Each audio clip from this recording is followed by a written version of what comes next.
Amour sincère, unité, paix. Association Luzolo Amour OPH. Association de bienfaisance à caractère spirituel. Loi de 1901, récépissé numéro 884-83-MINT-SGAT-DEC-SAG du 15 avril 1983. Siège social, Kibosi Gare. Téléphone 6, République du Congo. Président fondateur, Guy-Émile Loufoy Sétukwabo, grand maître de l'OPH. Déclaration du collectif des frères et sœurs de l'association Luzolo Amour OPH, répondant du récépissé originel 884-83 du 15 avril 1983. Dénonciation de l'action de certaines autorités qui se plieraient plutôt aux exigences du clan Bikindu Bisombolo qu'aux normes administratives et judiciaires.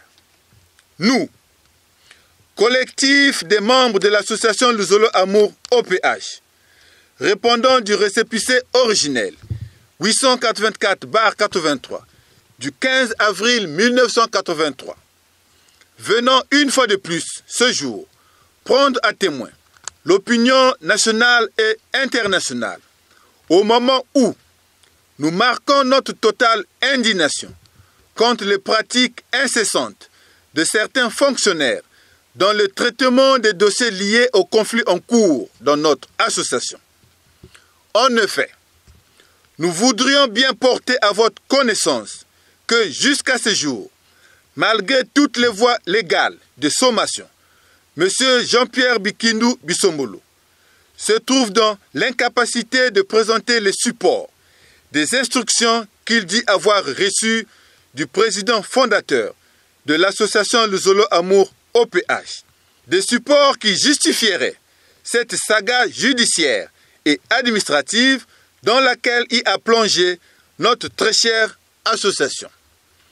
Au moment où toutes les procédures liées à ce conflit sont pendantes devant la justice, car tous les recours n'ont pas encore été examinés, le clan Bikindu Bisombolo, dans ses velléités nuisibles et tenant à nous empêcher d'évoluer en toute quiétude, a pris appui sur certains fonctionnaires dans quelques préfectures et sous-préfectures du Congo afin de mettre en application des mises en demeure qu'il a déposées par-ci et par-là.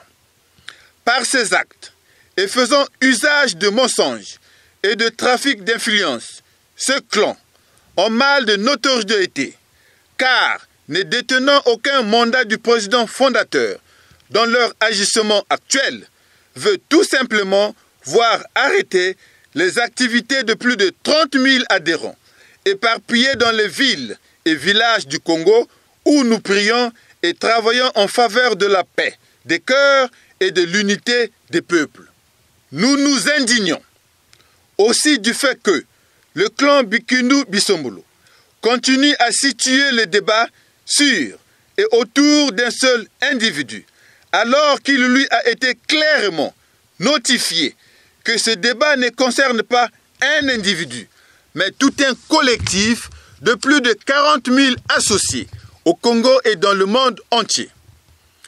En insistant à prononcer le nom d'un seul individu dans leurs procédures diverses et même dans les dernières mises en demeure, M. Jean-Pierre Bikindu Bisombolo démontre qu'il s'agit en fait d'un problème de personne, d'un règlement de compte et qu'il en voudrait personnellement à notre frère Charles Mikungi Lundu, dont le nom ne cesse d'être cité. Nous tenons juste à vous informer que le collectif des associés, muni du droit et du pouvoir de représenter l'association en toutes circonstances, a déjà engagé des actions visant à amener les membres du clan Bikindu à répondre de leurs actes. Dans les actions engagées par le collectif des associés, répondant du récépissé originel de l'association, nous avons demandé à comprendre de qui M. Jean-Pierre Bikindu Bisombolo a-t-il reçu l'ordre de favoriser cette dérive. Au nom de qui agit-il finalement lorsqu'il va jusqu'à mettre en déroute certaines autorités administratives et judiciaires qui semblent perdre le nord devant ces exigences pourtant non conformes aux normes? Cela lui a été formellement demandé et jusqu'aujourd'hui, nous attendons toujours qu'il réponde à nos différentes sommations. Nous demandons enfin, et cela très respectueusement, à ces autorités d'arrêter de prendre pour de l'argent comptant tout document que ce clan leur présenterait. Nous les invitons à travailler pour la justice et pour la paix au sein des peuples. Dans plusieurs circonscriptions, des autorités de même rang que vous ont fini par comprendre et ne se laissent pas influencer, endoctriner ou être mises en erreur par respect et pour ce qu'elle incarne et par respect pour la République.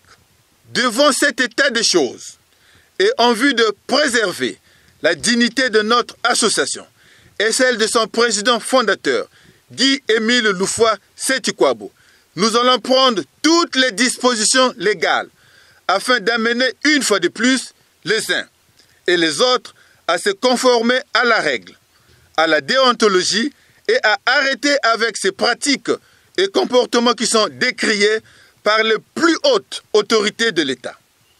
Respectueux des lois et des normes établies, nous demandons aux associés, fidèles au récépissé originel de l'association, de rester vigilants et de ne céder à aucune provocation.